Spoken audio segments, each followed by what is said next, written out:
नमस्कार दोस्तों, जय श्री श्याम। मैं अंकित गौतम स्वागत करता हूं आपका अपनी अभिजात क्लासेस पर।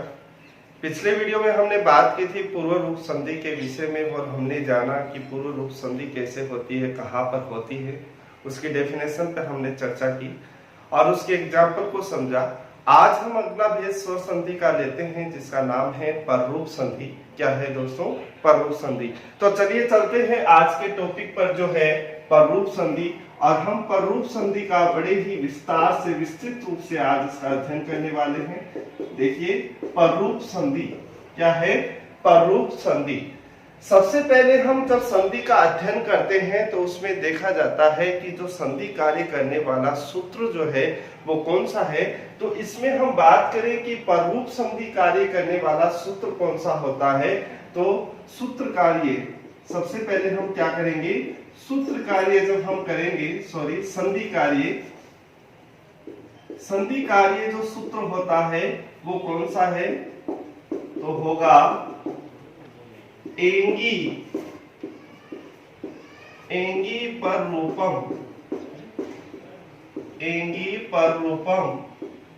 ये क्या है दोस्तों?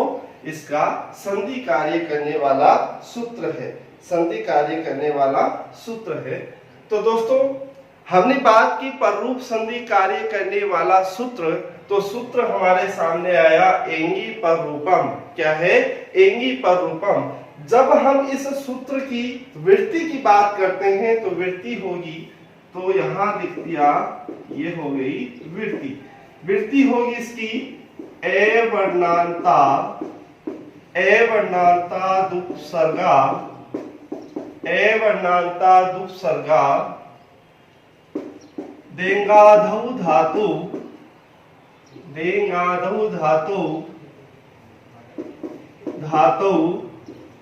परे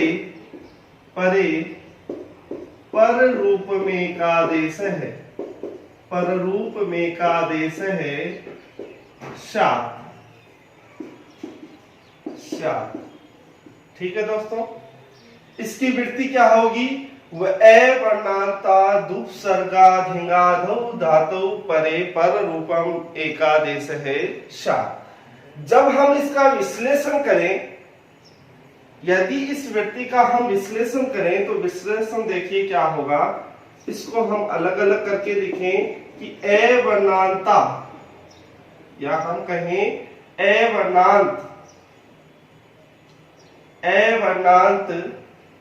वर्णांत उपसर्गा। क्या होगा? ए वर्णांत उपसर्गा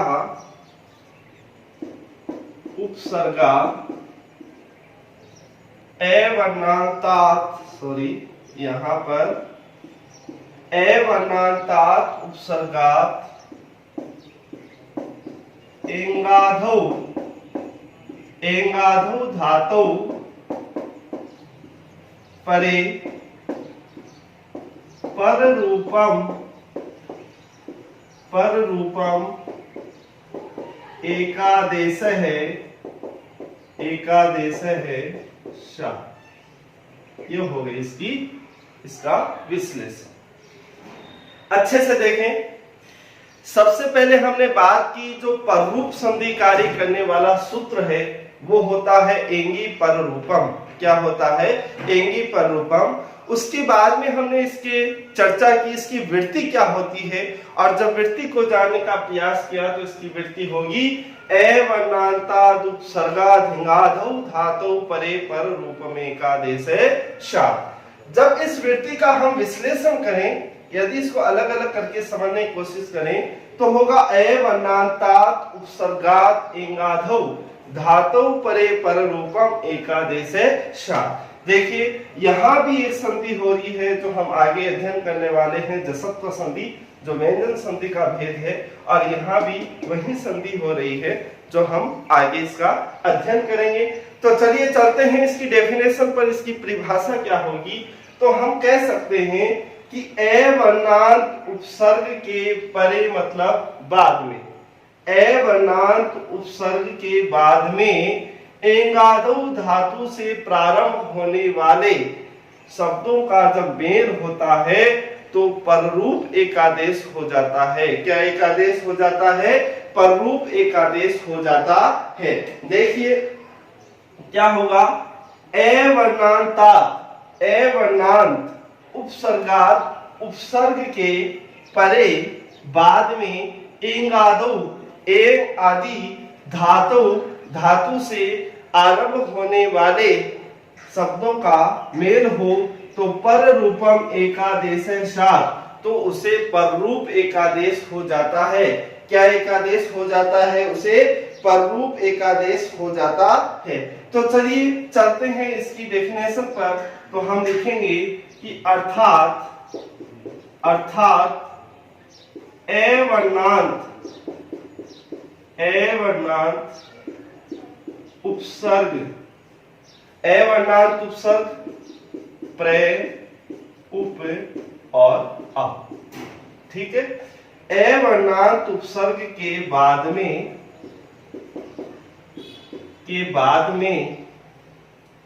एंग आदि, एंग का तात्पर्य यहां पर ए और ओ से है। एंग आदि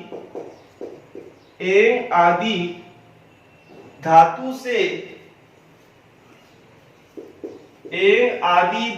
से प्रारंभ होने वाले, या हम कहें एंग आदि वर्णों से प्रारंभ होने वाली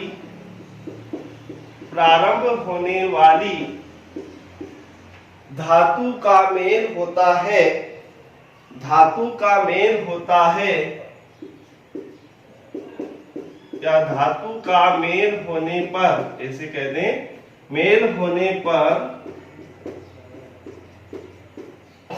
दोनों के स्थान पर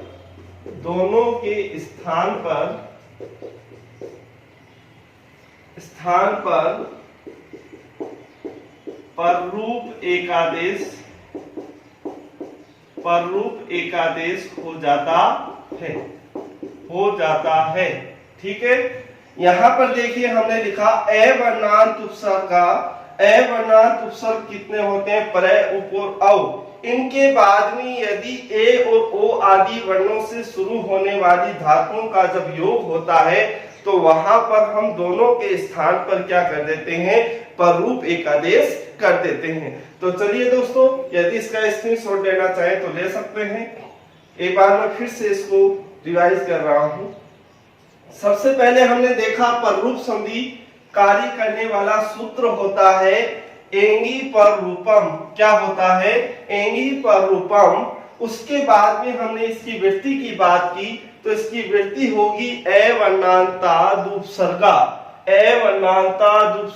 धिंगाधौ धातौ परे पर रूपम एकादेशात्। जब हमने इस वृत्ति का विश्लेषण करके लिखा तो हमने समझा ए वर्णांता उपसर्गात् एधांगौ धातौ परे पर रूपम एकादेशात्। कहने का तात्पर्य यह हुआ कि ए वर्णांत उपसर्ग के बाद में यदि एंग आदि वर्णों से शुरू होने वाली धातुओं का योग होता है तो वहां पर दोनों के स्थान पर पररूप एकादेश हो जाता है। क्या एकादेश हो जाता है? पररूप एकादेश हो जाता है। चलिए अब इसको हम एग्जाम्पल के माध्यम से यदि हम समझें तो देखना।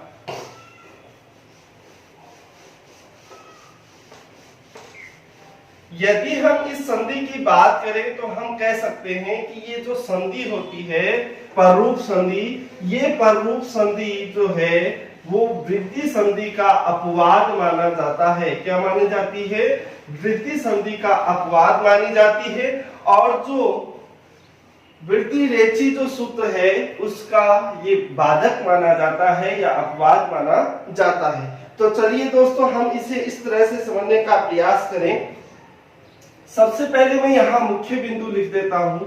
ध्यान रखना कि ये जो संधि है, लिखते हैं पररूप संधि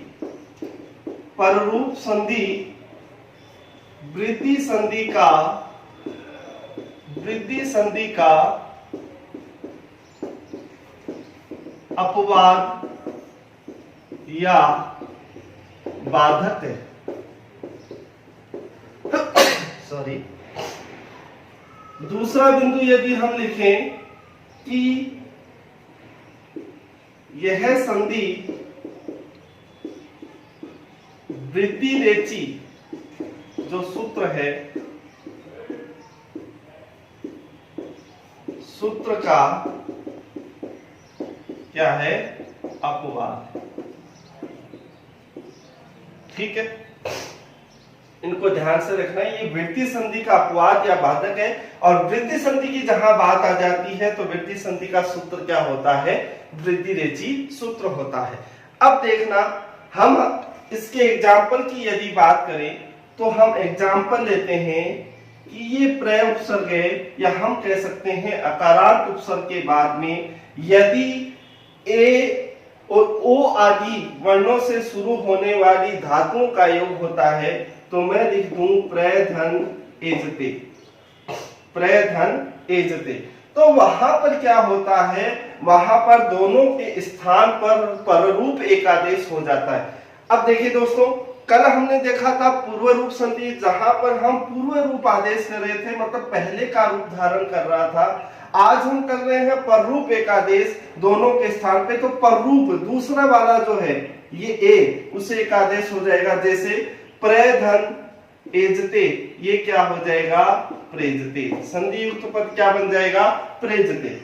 अब आप कहेंगे कि हमने लिखा कि ये वृद्धि संधि का क्या है, अपवाद है, या हम कहें वृद्धि रेची सूत्र का क्या है, अपवाद है। तो कैसे है, तो देखिए हमने इसमें पढ़ा था कि यदि ए या आ के बाद में ए या औ, ए ओ ऐ औ ये आते हैं, क्या पढ़ा था वृद्धि संधि में कि ए या आ के बाद में ए ओ ऐ और औ का योग होता है तो उसे ऐ और औ एकादेश कर देते हैं। यही स्थिति यहां पर आ रही है कि प्रय उपसर्ग है, ए आ रहा है, प्रय में क्या आ रहा है, ए आ रहा है और आगे क्या आ रहा है, ए। वृद्धि संधि की स्थिति यहां पर आ रही है कि ए के बाद में ए आ रहा है, तो यहां पर हमने ऐ क्यों नहीं किया।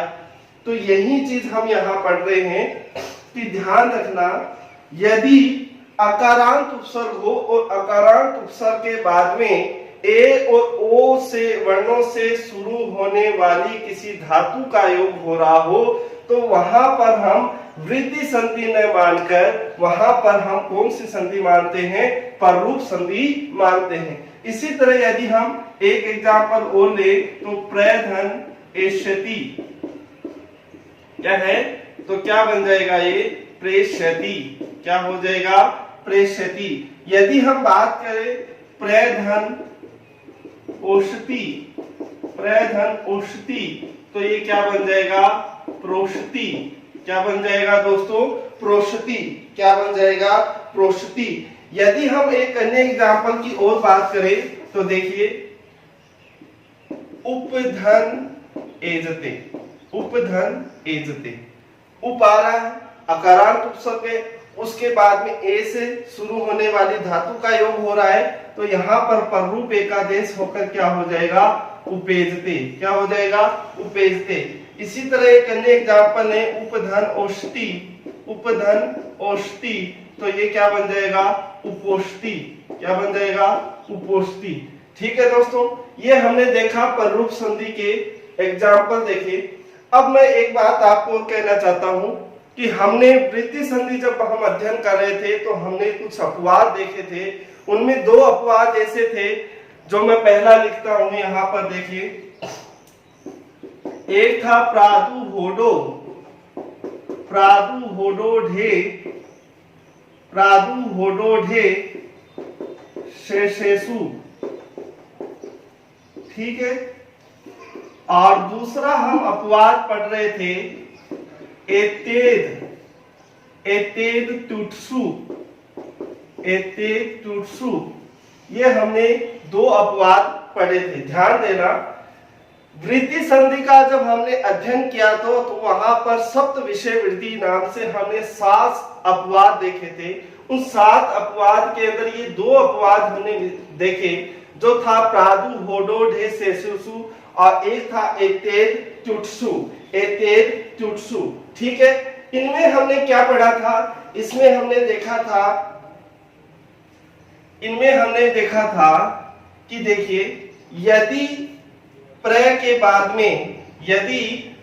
बाद में क्या हो, एति और एदते शब्द हो, कोई भी अकारांत उपसर्ग हो। इस सूत्र में हमने अध्ययन किया था कि कोई भी अकारांत उपसर्ग हो और अकारांत उपसर्ग के बाद में एति या एदते शब्द आ जाता है। क्या आ जाता है दोस्तों? एति या एदते शब्द आ जाता है, तो वहां पर हम पररूप संधि न करते हुए वहां पर क्या करते हैं? वृद्धि संधि करते हैं। ध्यान देना, ये चीज हम पहले पढ़ चुके हैं, एक बार फिर से मैं रिवाइज कर रहा हूं, देखना ध्यान से। ये सूत्र क्या कह रहा है? ये वार्तिक कह रहा है कि यदि अकारांत उपसर्ग हो और अकारांत उपसर्ग के बाद में यदि एति या एदते शब्द हो, क्या हो? एति या एदते शब्द हो। अब आप कहेंगे कि अकारांत उपसर्ग आ रहा है और अकारांत उपसर्ग के बाद में क्या आ रहा है? ए से शुरू होने वाली कोई धातु आ रही है, तो यहाँ पर पररूप संधि क्यों नहीं हुई? तो इसके लिए ध्यान रखना, एक वार्तिक है एते ट्युट्सु, जो पहले हम पढ़ चुके हैं। फिर से मैं आपको बता रहा हूं कि यदि अकारांत उपसर्ग हो और इसके बाद में एति या एदते ये दो शब्द आते हो, तो ऐसी स्थिति में हम क्या करते हैं? पररूप संधि न करते हुए वहां वृद्धि संधि करते हैं। जैसे प्रधन एति क्या बन जाएगा? प्रेति। प्रधन एति क्या बन गया? प्रेति। ठीक है, इसी तरह प्रधन एदते तो क्या बनेगा? प्रेजते। इसी तरह हमने इस सूत्र का वार्तिक का अध्ययन किया और इसमें हमने देखा प्रादु होडो ढे सेसेसु, मतलब प्रय उपसर्ग के बाद में यदि ऐसे है या ऐसे धातु हो, तो वहां पर भी हम पररूप संधि नहीं करेंगे, वहां पर भी हम कौन सी संधि करते हैं? वृद्धि संधि करते हैं, और ये क्या बन जाते हैं? प्रेष्य है और प्रेष्य। क्या बन जाता है? प्रेष्य है और प्रेष्य। क्या बन जाएगा? प्रेष्य है और प्रेष्य। और यहाँ पर कौन सी संधि हो जाएगी? वृद्धि संधि होगी। कौन सी संधि होगी दोस्तों? वृद्धि संधि होती है। कौन सी संधि होगी? वृद्धि संधि। ठीक है, तो हमने देखा आज पररूप संधि के विषय में अध्ययन किया। एक बार फिर से मैं इसको रिवाइज कर रहा हूं। सबसे पहले हमने बात की पररूप संधि कार्य करने वाला सूत्र जो होता है एंगी पररूपम। इसकी वृत्ति हमने देखी तो पढ़ा उपसर्गात किसके? ए वर्णांत उपसर्गात धेंगाधौ या एंगाधौ धातु परे पर रूपम एकादेशस्यात्। हमने देखा कि अकारांत उपसर्ग के बाद में यदि एंग आदि धातु हो, तो वहां पर हम क्या करते हैं?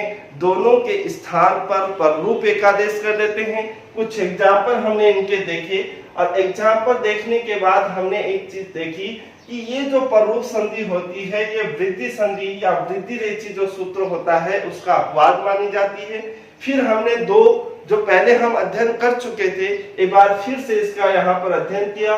दो वार्तिक जो हमने वृद्धि संधि में देखे थे कि प्रादु होडो ढे सेसेसु और एतेद ट्युट्सु।